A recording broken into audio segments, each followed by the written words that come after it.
Hi everybody, thanks for coming along to our session, What's New in the Platform Space. We have this afternoon 3 speakers who I'll just introduce in turn as they come up to talk to you. Without much further ado, I think we'll get going, but if you could just kill the door at the back, that's great, thank you very much. So our first speaker is Paul Shannon from eLife. Okay, so great. So yeah, what's new in the platform space? So I'm Paul Shannon, Head of Technology at eLife, and there's quite a lot new at eLife, so I'm going to breeze through some of the things that we're working on at the moment, something that we've just finished working on, something that we're about to work on, so lots of new things to look at. So first of all, the current trends that we're trying to address, we're looking at the way that people are now consuming content in different ways in the field using mobile devices. We're also looking at the ways that people are now wanting to interact more with content, particularly around post-publication peer review, annotation, that sort of stuff. And then we're also looking at the way that the more data-driven world is coming around. And if you were just in the talk next door, you'll hear more about containing software and reusing data and making use of that. So this kind of 3 initiatives have been going on at eLife. So I just want to give a little bit of background about eLife. It covered a bit this morning in one of the morning talks. So Mark Walport sets up eLife has still been about the experiment, and it was an experiment by these 3 generous funders, and still is for the next 4.5 years, to basically address some problems in science and scholarly communication. And these are the problems that they noticed 2011 when they first started looking at this, and in fact there's still problems around this now. And we're looking at things like the competition over collaboration was sort of thing getting in the way, and weren't always able to tell your full story or share it with anyone that you wanted to, and build on what other people were doing. So eLife was set up to be a journal that was led by scientists to solve some of these problems, and we have a very clear mission, so clear it's painted on the wall as we walk in every morning, so you'd think I'd remember it by now, but it is about accelerated discovery by operating a platform for research communication and recommending the most responsible behaviours in science. So by responsible behaviours, we're talking about sharing our data tools and resources, more cooperation and collaboration, doing much more comprehensive reporting on what we're doing, and also being constructive with feedback and encouraging other people to build on our work. So this not only applies to scholarly communication, but also at eLife to the software that we produce and the code that we look at as well. So we've recently set up the eLife Innovation Initiative. This uses our innovation officer, Naomi, who travels the world looking for interesting projects to sponsor or help or just give a showcase to. So if you go to eLife and go and look at our labs page, you can see all the projects we've been looking at recently. One that we've just launched is Science Fair, which we heard about earlier, a sort of downloadable version of eLife content, so you can use it offline. It uses the DAT framework to share content peer-to-peer. So if you're out in the wilderness somewhere and have a paper to share with your colleagues, you can do that between 2 computers if you've not got full internet connection and stuff like that. So Hypothesis as well, which I'll talk about later. And Refigure, we've just been talking about, it's just been launched, which allows you to pull figures from different journals together and display them as a single figure on the Refigure website, and also add your own data to it and stuff, and try and bring this collaboration together and looks at a new way to present cross-journal content. So we sponsored all those, we funded those, or we've helped them out, and we've given them a platform to get going.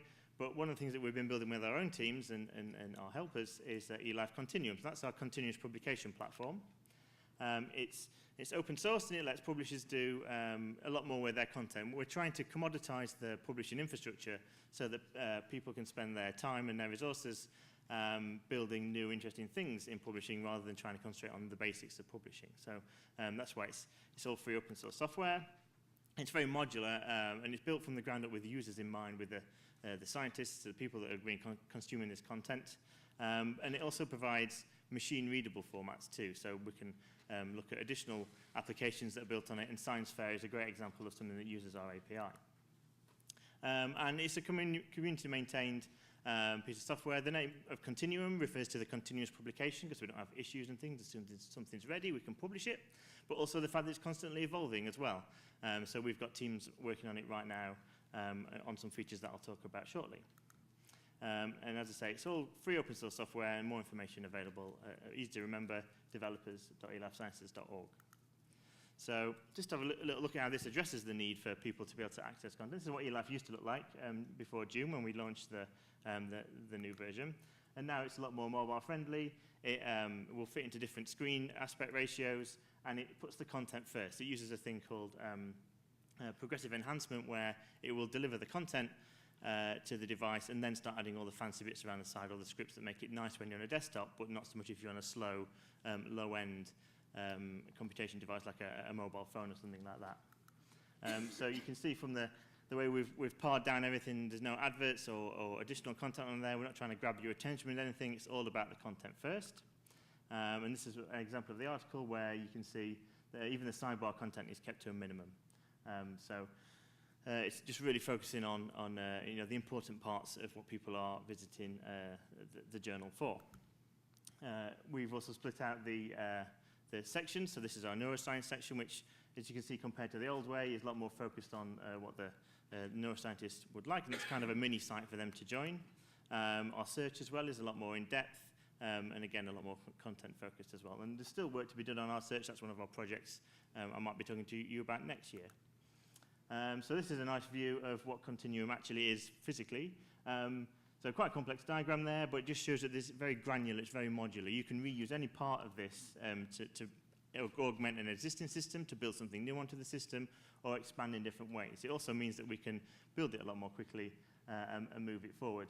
But just as a quick summary, everything that's green on there is all you'll need to publish scholarly content. And in fact, if you've already got your own journal platform, you could use the rest for the publishing. If you've already got some publishing infrastructure, you could just take that journal part and get the same look and feel that we've developed through our user testing, our user-driven design, and our collaboration with the communities.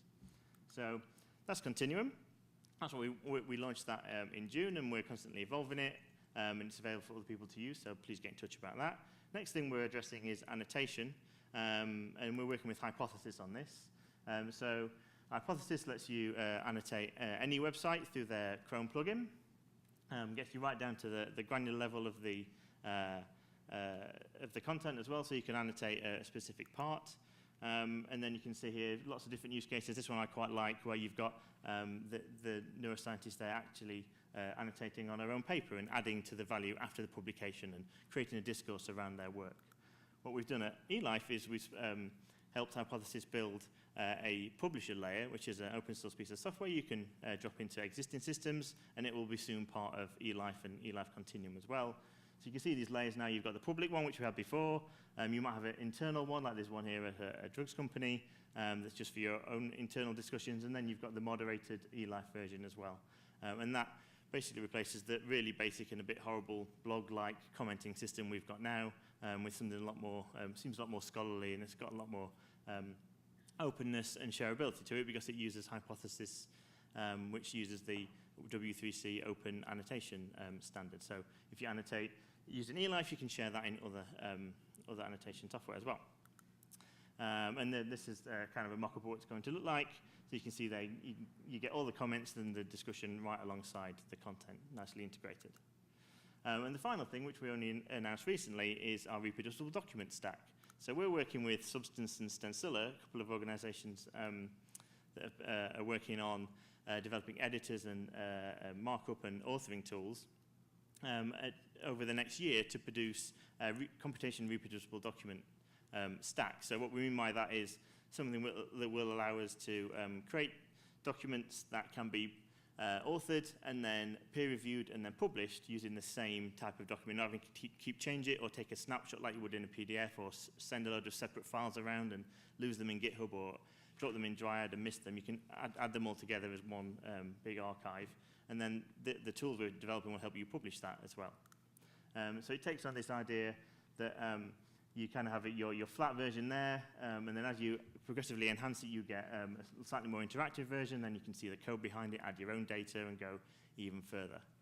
So it'll work with Stencilla, which is a very author-led tool for creating interactive documents. It works very much like Word or Excel, and at that level of skill for interacting with things.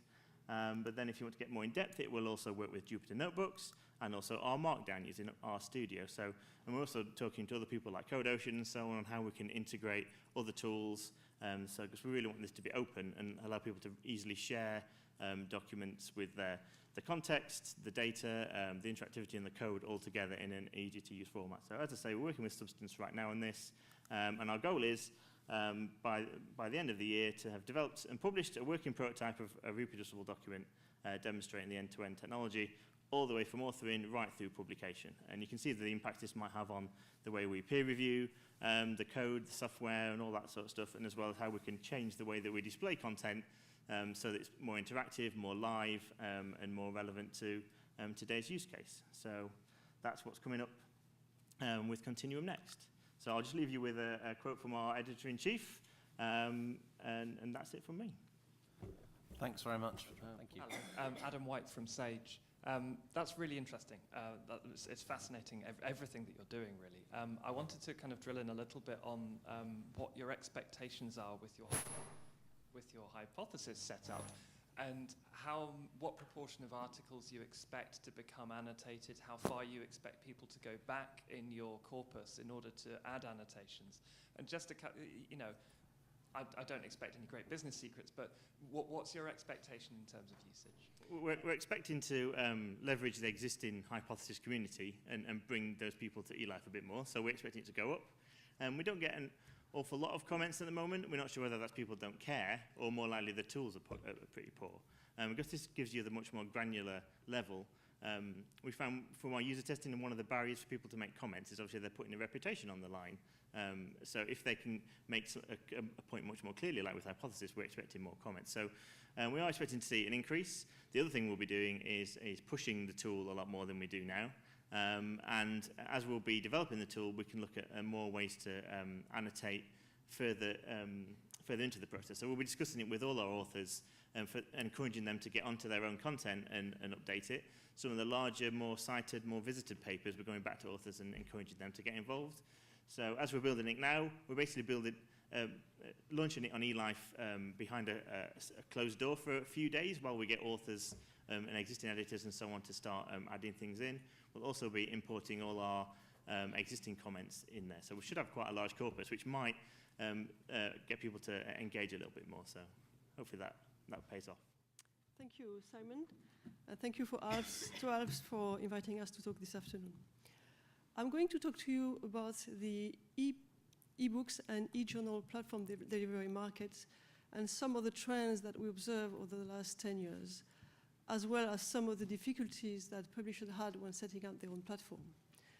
And that will lead me to introduce you to a new technology that we developed over the last couple of years called Cloud Published, and which hopefully will help you sorting out some of your problems.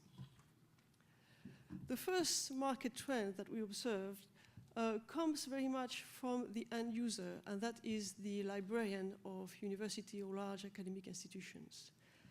I think it's fair to say that the requirements has increased exponentially over the last 10 years. And we've seen that in public tenders, for example. While 10 years ago you could develop a platform over a few months and tender for public contracts, today this is not possible anymore.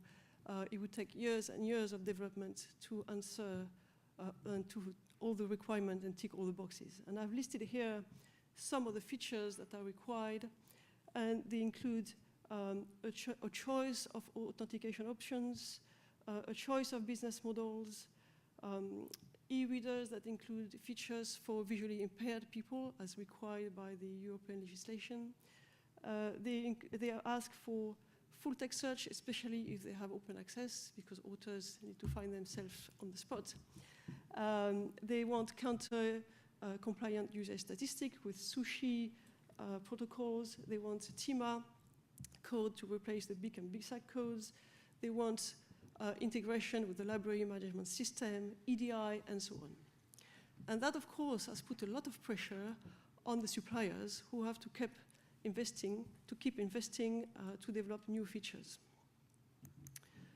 The second market trend that we've seen comes from the publishers themselves, because, of course, they want a platform with all the features I just mentioned to fulfill the demand of their customers. But the the opportunities to sell ebooks and particularly e-chapters, as well as journals online, has led publishers to want all-in-one platform where they can accommodate both e-journals and ebooks. And that, again, has put a lot of pressure on the platform suppliers because a lot of them started with only one format, e-journals or ebooks. And they've tried to accommodate the other format by dumping ebooks into e-journal technology, but that didn't work very well, and it created dissatisfaction within publishers. So we saw need for more investment and investors' entry, and we saw consolidations, large supplier buying the technology they didn't have to try to accommodate the needs of their customers. Now, the combination of those two trends, higher entry barriers, that led to very few new entrants, plus the need to invest and to develop further the platform to accommodate both ebook and e-journals, has increased the cost and therefore the price. And it is unlikely that in the near future the cost of traditional technology is going to go down because of this. Now, of course, this is a problem for publishers because they rely on third-party suppliers. They cannot possibly develop their own platform. We've identified this problem a few years ago, and publishers have expressed a number of worries and complaints. One of them being the lack of flexibility. Traditional technology typically use templates, and that means that if you want to get away from the template, you need to have further developments, and those can be costly. Another complaint is what we just mentioned. They didn't have both e-journal and e-books on the same platform. The cost has been a major issue.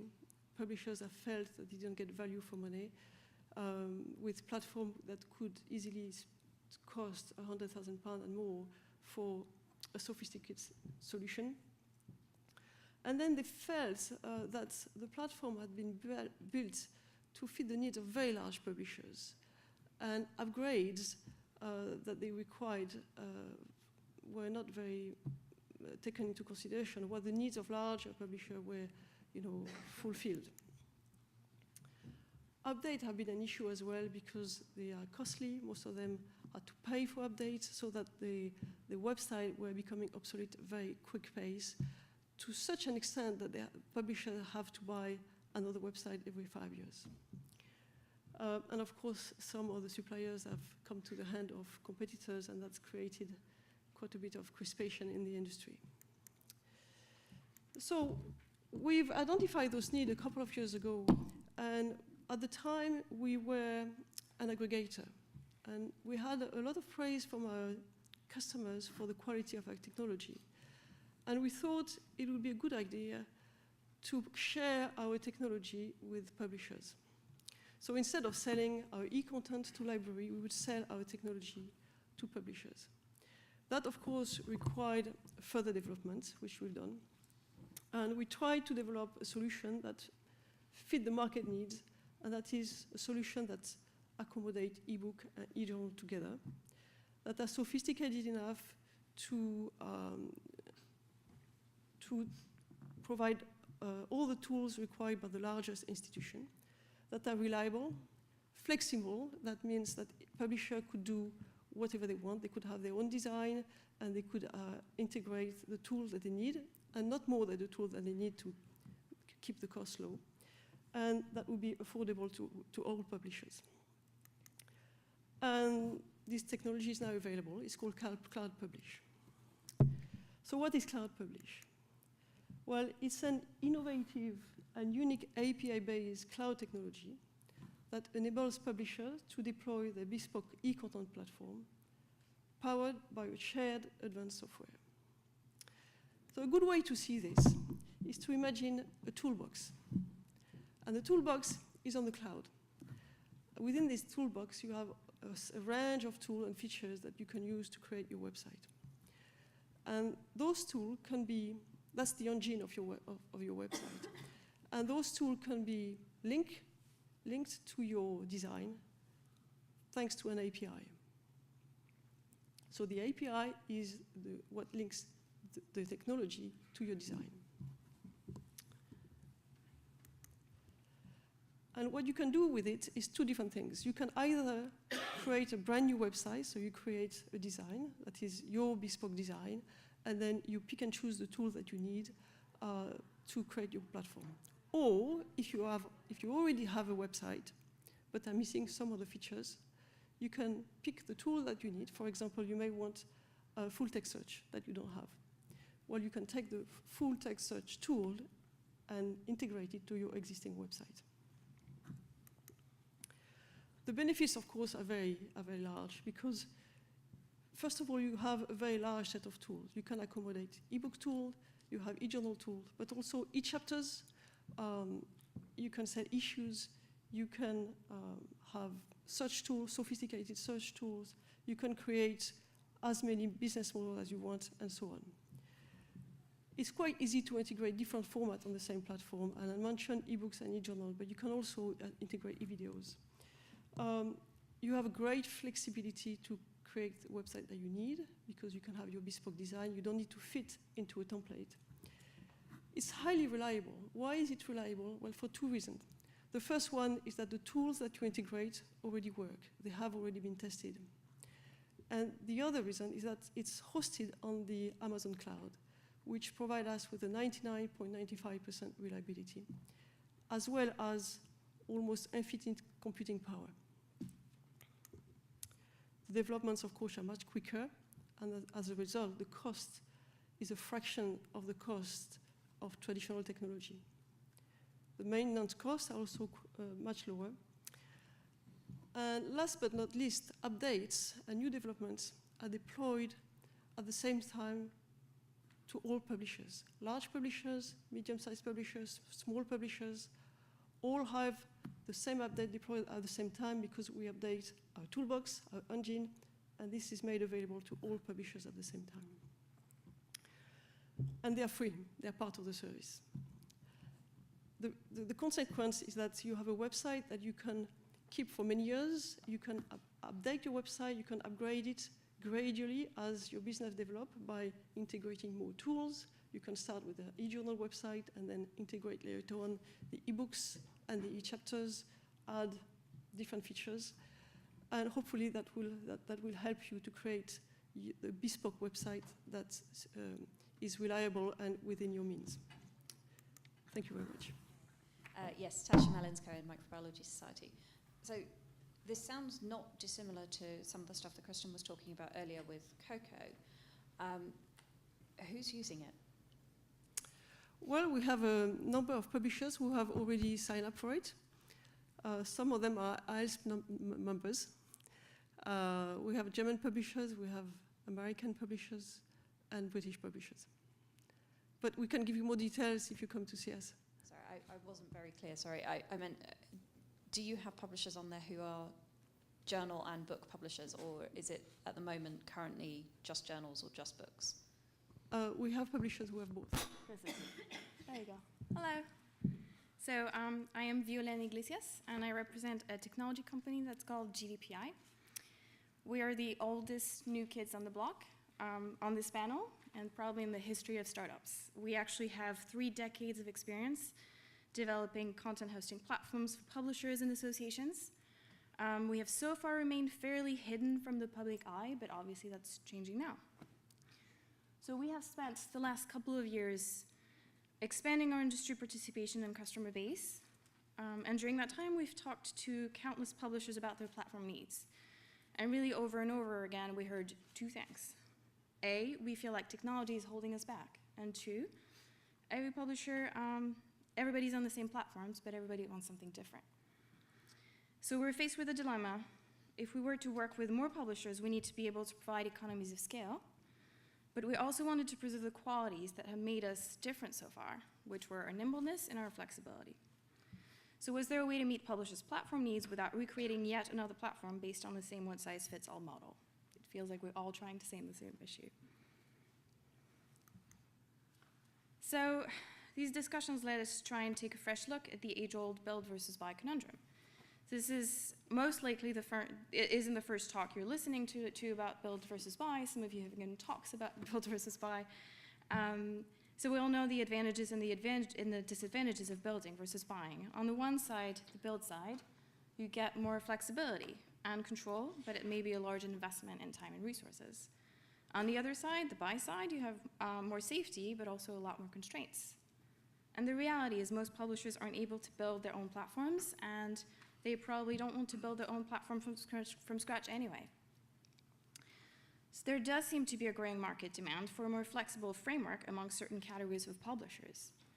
So the next question we ask ourselves were, who are the publishers who need this more flexible framework? So forgive the gross simplifications in these categories of publisher. First, you have the bigger academic publishers, most of them commercials. They have broad portfolios, sophisticated requirements, and really a strong desire to fully control their digital strategy and to remain technology independent. So with a few exceptions, the world's largest publishers are all looking to build their own publishing platforms, and they're turning away from the major platform vendors. However, they mostly realize that there's no need to build all the components of their new platform from the ground up. For example, modules such as access control, content processing are standard enough, especially for journals, that the most logical route for these larger publishers is to license existing components rather than building homegrown ones. Then you have what we call the specialists. These publishers may not be quite as large, but they do need more sophisticated ways to deliver their content, because they just happen to publish more sophisticated content or different content types. So these may include complex scientific content, experimental data, multimedia, or conference proceedings. And the requirements of those specialists are not easily met by the off-the-shelf platforms, as we all know. But in large part, they have neither the resources nor the inclination to build their own platform. So some have reluctantly developed their own homegrown platform for lack of a better solution available on the market, really. And then there's everybody else. That's where the gross simplification comes in. There's a category of journal publishers who seem to be mostly satisfied with the existing platform model. They may want more option, but really, they mostly want what the platforms have to offer, so that long list of requirements that we just went through. So the first two categories of publishers, the giants and the specialists, they have clearly outgrown the one-size-fits-all platform model, and they're increasingly seeking modular, scalable technology to deliver their content. So is there a more flexible hybrid platform approach that can meet these requirements? Can their needs be met by breaking down the platform monolith and by offering components that can either be licensed independently or built in a way that just allows for more platform customization generally? So I apologize because this is a little bit blurred, but this is really quite simple. It's just a look at what a platform's core functional components look like. You have a website that can use various templates, that relies on backend functionality that includes content management, search, access control, and then you've got a whole lot of external functions such as metadata distribution, statistic, marketing tools. So again, this is very simple, but it just represents the different bits that form a platform, some of them more integrated than others. But there's more. There's processing audio and video content. This is how do you display code? How do you handle data sets? How do you add your conference proceedings? Do you need to add data visualizations? And really whatever the future holds. There can be so many different things that need to be added to a platform. And one of the problems that the current platforms face is that it's really difficult to add these things into platforms that are quite monolithic. So really, based on all these premises, what we believe in is that the platform components should really be developed as modules that can be customized without affecting the entire platform infrastructure. So one use case for platform modules that are independent is that they can be licensed independently and integrated into homegrown solutions as access control for a homegrown platform. Another use case, which is probably more common, is based on the fact that publishers not only require different degrees of customization, but they also need different areas of their platforms to be customized. So for example, one publisher may have unusual access control requirements, but rather conventional content display needs. while another may have adopted simple business models, but they want to showcase their content in a different, innovative way. Sometimes a publisher may need to upgrade one area of the platform without wanting a full upgrade. Sometimes they may want to add a custom component to an existing platform to support new content, again, such as multimedia or conference proceedings. So the goal is really to recognize that all publishers have different needs that need to be met. Platform vendors are not just selling a product to publishers, they're supporting a publisher's core business, and they need to allow publishers to differentiate themselves and adapt quickly.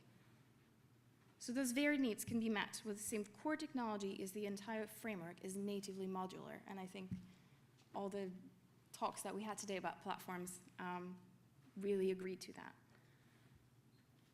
These components, they need to be compatible with other industry systems and platforms. They need to adhere to industry standards and best practices, all of which requires constant and clever oversight of the overall framework architecture. And this happens to be what my company, GVPi, has set out to do, which is building platform components that can be used as core technology for customizable platforms or integrated with existing platforms as add-on modules. And here's one of them. To illustrate this, here's one of the first components that we have developed. We have found that multimedia content isn't very well supported and showcased in the academic publishing world, and that there are a lot of improvements that can be done to deliver audio and video content in a much better fashion. So it made sense for us to start with a component that brings real value add to a platform, and that's also the most portable one. So we built this video and audio player that is platform agnostic and can be embedded into any website. It features a transcript that is synchronized with a video and audio playback that is searchable. It includes features that are specific to publishing, such as citations, metadata support, including GOIs, chapterization. So this player improves the delivery of audio and video content in three main regards: user experience, accessibility, and discoverability. So this is ready to be launched, so please reach out to me if you're interested in finding out more about it. And before I wrap up, one more plug, this time for a survey. We're sponsoring a survey on the needs of publishers, societies, and higher education institutions in the area of streaming video. So here are some interim results that illustrate the importance of transcripts and closed captions, which you probably can't see from the back. But really the two lines that are the longest ones are all accessibility related. This is what libraries are telling us, that multimedia content needs to be accessible on their platforms. So the survey is still open, and we'd like to gather more data from publishers, so please go to this address and fill it out. It takes 5 minutes, and we're going to share the results with the community. And that's all I have. Thank you. So before we wrap up, because we have a couple of minutes left, are there any questions or any remarks or comments anybody would like to add to any of the panelists before we go? Any general observations? Oh, yeah, we have one over there. So the words access control were mentioned very briefly by a couple of speakers. It's a hideously complicated subject, as I know to my cost. What is your take on some of the new initiatives around things like RA21 and the problems with IP authentication if you're looking at a modular platform? Wow, who'd like to take that? Who's going to have to? Probably not you, because you're open access. Yeah, right? So we're open access, but Continuum could be used for access control because. So this is more an answer towards the modular side of the question. So everything inside Continuum is built using HTTP, the standard that makes requests between your web browser and the rest of the world. All the different parts of the system interact using that. So if you wanted to plug something in, then you just have to abide by those rules and send out a request at the point that you need to do that. So the fact that we can easily add in a search or recommendation module means you could add in an access module. So that's how the modularity would help, I think. Have you got an access module for sort of the back end? So individual authentication for commenting, for example? Yes, so that's what we're building today, right now, back in Cambridge, hopefully. While you're out. Do either of you guys want to pick up on the question? Yes, I think that actually the fact that there are standards that are emerging or at least being worked on increases the possibility of having modules that are independent. So if we're not all using different standards, we can build pieces that can be integrated without more customization. Sabine, do you want to add to that at all? No, I didn't pronounce that word, but we provide a number of authentication options, and we can provide the codes to the publishers for this. Okay. Yeah, another question over here. So, what you've just said about standards, doesn't that open the door to rather fierce competition between different modules if they become standard-based and interoperable? And doesn't that take away some of the value of a proprietary system where you maintain certain levels of control? Isn't competition a good thing, though, for you? I believe so. But we're on the customer side, so it's just to know what you feel about that. Does it pose a threat, or will it just spur better development? No, it just spurs better development. There's no, a standard is never a threat, I don't think. I'm sorry, I was looking at Bill Skarsdorf, who's just nodding. No, on the other hand, and the idea is that really publishers need to be able to choose what best fits their needs. So if they need one piece of what we've built, we want to be able to offer that, and that means that our pieces need to be compatible with the other platforms. And some of the technology is open source. Ideally it should be open source. Then it all depends on the community that's going to adopt it. But if everything is compatible, it just opens so many doors, both for the publishers and the suppliers. Yeah, so I suppose if standards exist, that gives us a good base for building a collaboration, and that's where we start, usually with the stuff that we're building. So more people collaborate on it, the more decide on the standard, and any variation to that software then gets added to the core that you can then share out. So we are getting back to this idea of commoditizing these things, and certainly things like standards around access control. You'd expect there's a fair number of people that want to do that. There's no real magic or clever part of it. It's pretty standard stuff. So if you can commoditize that, get someone else to build it and you reuse it, then you can spend your time building things that are quite clever and magical, and set your product apart.